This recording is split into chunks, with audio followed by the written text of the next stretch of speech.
Right. So I'm glad you brought up that topic because sometimes I do feel like I want to comment on certain things. Yeah, yeah. Like everyone else. But again, like you mentioned, I'm not an authority on the matter, so I'm very wary of how I should, open up my mouth. Just like looking at it from a position of logic and reason, what's happening is reaction. You're reacting to clearly a broken system. Mm-hmm. And the system is broken, like I say, it's like a clock. If one gear in the clock doesn't turn, the clock's going to tell the wrong time. Right. So we already established that when we look at ourselves, what are we doing? What are we doing? Because people come out and say, what you doing to help solve the problem in Trinidad? Well, my answer to that is I'm doing my job. I'm doing what I'm supposed to be doing, and I'm working towards doing it to the best of my ability.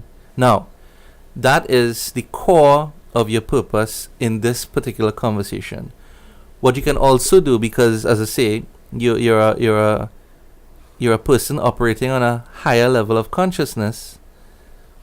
In certain cases, in certain situations, you can and you have the opportunity to go beyond what your main purpose is. Mm-hmm. Yesterday, while I carried Ma to a grocery, and I was in the parking lot just waiting to get something. I saw a grown man park where there are parking stalls, but he didn't turn into one of the parking stalls. Instead, he parked perpendicular to the stalls and blocked 3 parking stalls. Came out, had some paper in his hands, crumpled it up and just threw it on the ground. This is a grown man. It's not a young fella. And I watched that and I said,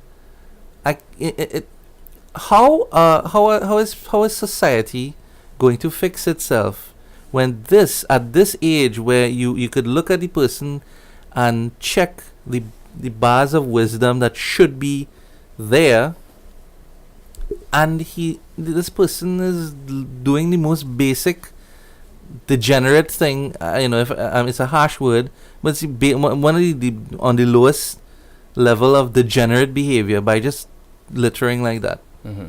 How hard is it? And mind you, my friend, not 10 paces from him was a waste paper basket. Not 10 paces, right? But it was not. It's just something. Like I said, the Trinidadian people have been hijacked. They've been hijacked. I'm telling you, I felt it at some point in the mid-90s. Something happened. It was look, this is silly, fanciful way of describing it, but it almost felt as if we passed through some kind of time rift, some kind of interdimensional rift, where we're in this weird negative zone, and things are just upside down. Because I could remember Trinidad before all of this chaos, where people were really different, and the idea of being a Trinidad. Like I can't. Well, it's different perspectives. But my so awareness was significantly different in my teenage years. I wasn't aware at all.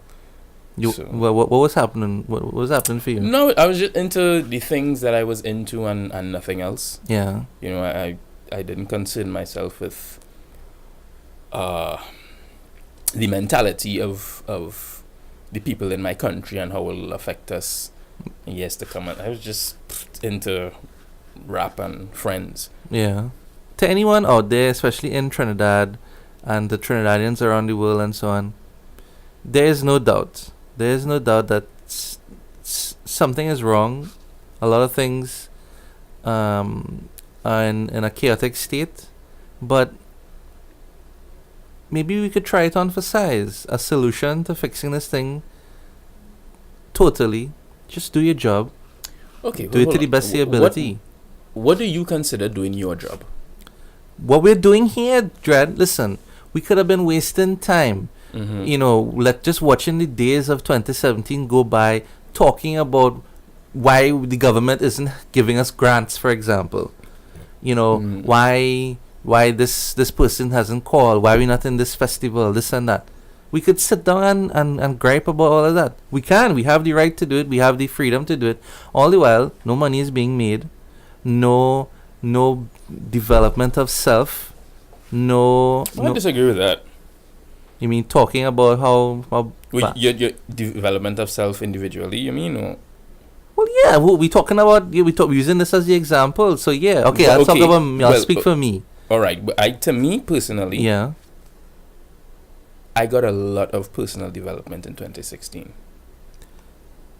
The difficulty of 2016 opened my eyes to a lot of things, made me grow emotionally. It made me grow as an actor. Right. Okay. Good.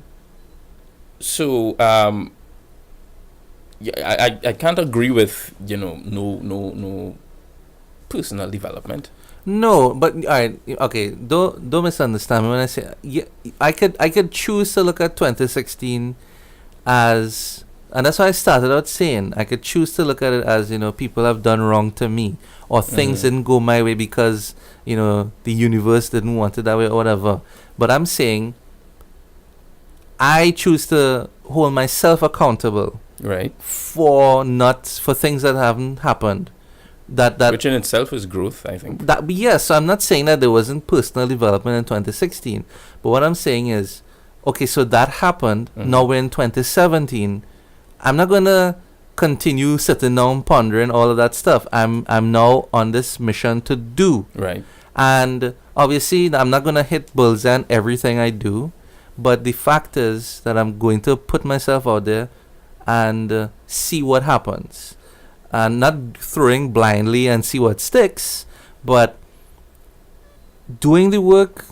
This is what my job is. I'm doing my job, and I hope that other people do their job. I don't have to tell you how to do yours. I don't like you telling me how to do mine, but we share. We share the fruits of our labors together. That's the essence of civil society, of a modern society. Everyone doing their job, minding their business, but at the end of the day, share the fruits of their labor through trade, investment, and friendship and goodwill. That sounds very good on paper. But it exists in there are territories, there are countries where this exists. True. So the whole paper idea, I don't buy it either. I don't understand why, I guess, like a country like ours, yeah, don't seek to follow those models. Because we all know it exists.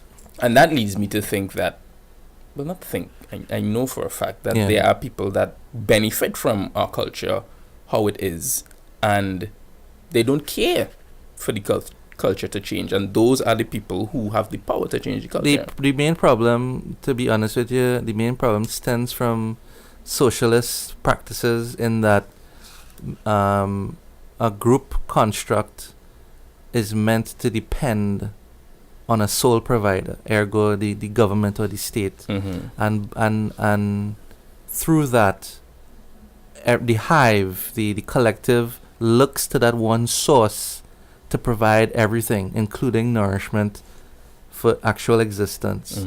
From that also comes the whole thing of culture and all that other stuff. It's time that people operate as individual, sentient minds, sentient beings, like I said, that do what they're meant to do, fulfill their purpose, and where the collective comes in, share the fruits of their labor, again through trade, investment, goodwill, and friendship. And that's how a modern society can exist and one day explore space together, as the great legendary comedian Bill Hicks once said. That's how it's going to be done, dude. Hey folks, I'm Kearn Samuel, 1/3 of the group Sovereignty. Sovereignty is in the building. Thanks so much for watching this video. If you liked it and want to see more, please subscribe to the YouTube channel. Also, if you want to check out more of what I do, you could follow me and Sovereignty on Instagram, Twitter, Facebook, and SoundCloud. Be sure to check out Nick's film series on Vimeo On Demand. Links are in the description. Thanks for stopping by.